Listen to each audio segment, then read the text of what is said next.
In this guide, I will tell you how you can be a taxi driver in the game My Winter Car, so listen carefully and do not skip this video. You need to head to the job poster board and look for the taxi job poster. Once you find it, call the phone number written on the poster and then wait until the next day, exactly until 12 o'clock. This part is important because nothing will happen earlier, so don't rush it. At 12 o'clock the next day, you need to drive to the meeting location, which is PSK parking. This meeting is mandatory. When you arrive there, you'll meet the taxi driver, who will explain how the taxi job works and officially give you access to the taxi car. Without this meeting, you simply cannot start working as a taxi driver. After that, you'll get access to the taxi vehicle, and once you sit in the driver's seat, you should immediately look up at the sun visor.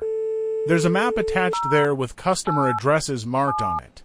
I'll be honest, this map is super important, especially if you're new or you haven't played My Summer Car much before, because it helps you plan routes and saves you a lot of time and confusion. Now let me explain how the taxi job itself works, because this is where most people get confused.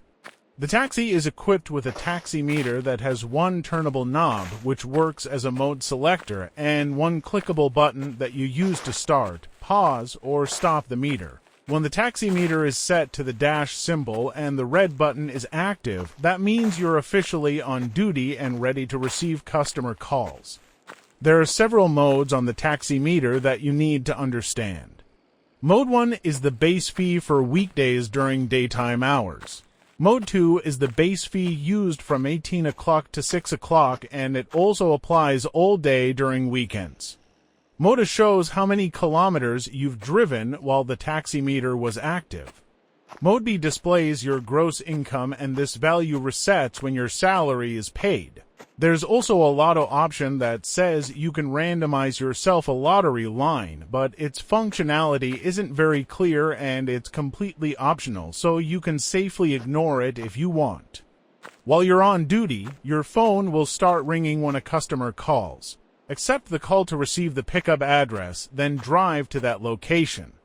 Before you even start moving, make sure you set the taximeter to Mode 1 or Mode 2, depending on the time of day and whether it's a weekday or weekend. This really matters because the taximeter uses different rates. One rate applies while the taxi is standing still, and another rate applies while you're driving. At any moment, you can pause the taximeter using the clickable button if needed. Once you reach the destination, press the clickable button to stop the taximeter, then transfer the displayed fee to the payment terminal, accept the payment, and finally print the receipt. Be careful here because if the payment amount doesn't match the receipt, the difference will be deducted from your salary. Thanks for watching. I would be very happy if you would become one of the subscribers of this channel. Check out the suggested videos and also leave a like under this video. See you soon.